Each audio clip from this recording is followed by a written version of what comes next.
Dr. Mark Changizi here, their Science Moment. Today I'm going to talk about blaming the sheep.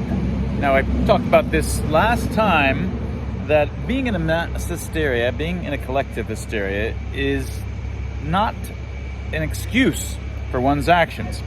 And I've talked about this in, half a dozen. And the last one, it occurred to me, like, Jesus, we all have heard this since we were kids. Your parents say, you come back, you do something that was potentially stupid. It didn't seem stupid at the time. All of your friends were doing it. And your parents say, would you jump off a cliff just because your friends do? Same point, right? You are still culpable. It's not somebody else's fault. You were at fault for not being an independent thinker and for thinking it through. Now, in the case, I wanted to just point out, in the actual case of COVID hysteria, what could those folks have done to avoid having fallen in a collective hysteria? What makes them culpable? Like, more specifically, what could they have done? So if you were mom and you're sort of berating the average person that was fell into the mass hysteria, what should they have done? Well, there are three things that would have potentially prevented them from falling into mass hysteria. And the first is to have actually looked independently at the evidence. Not just listen to CNN, not just listen to the same folks in one's echo chamber. Actually go out and find the independent evidence oneself. The evidence was there. The evidence was there since early March. The data from the Princess cruise, the data from even China showed that the infection fatality rate was low. And same for Italy. We had lots of data at that time that there was no reason to panic. Same for the historical evidence concerning masks, and the fact that surgeons never wear them to slow a respiratory virus, and that lockdowns were never recommended. All of these things were out there.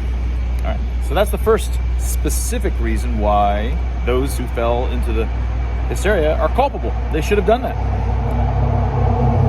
Secondly, if they had had any idea of civil liberties, any commitment to civil liberties, then even if they thought it was really super dangerous and all of these draconian interventions worked, they wouldn't have done them. They're culpable because they had no respect for civil liberties. Civil liberties is an ultimate constraint, a roadblock, in preventing people from implementing their ingenious ideas. The very point, one of the very points of civil liberties is that people's ingenious ideas to save everybody are usually stupid. They usually only hurt people, right? Not to mention that you nor any group of your friends do not have the right to tell people what to do. And then the third thing they could have done, in addition to examining the evidence themselves and having an actual commitment to civil liberties rather than just talking about it for their entire life and when it mattered, just throwing them overboard. The third thing they could have done was have some kind of understanding and realization of the propensity for people, and themselves in particular, of falling into groupthink. Saying, look, a lot of people are saying the same dang thing at the same time. Red flags should have gone off. One should have said, look, it's just the whole world is beating like one drum. Something is off.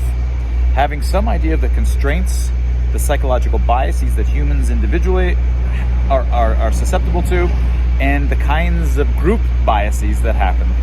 And don't have to necessarily have an understanding from the literature. Anybody who's 20 years old and up should have an understanding of the kinds of groupthinks that happen in life, because they're all over high school. High school is filled with exactly that kind of phenomenon. If you went through high school and you made it through high school, then the kinds of groupthink that happen in society is just high school writ large. How did you not get that? How did you not learn that when you were in high school? So any of these three things you could have done that would have prevented you from falling into mass hysteria, and you did none of them. Looked at the data independently, had some respect for civil liberties, and had some understanding of your own susceptibility to groupthink. You did none of those three things. So that's what makes you, that is the metaphorical you that we're talking to, you who fell into mass hysteria, culpable. And of course, especially culpable is not your neighbor or your mom who fell. It's those who had actual power. The greater the amount of power that they had, and the greater that they pushed it and were involved in policy decisions, the more they are culpable.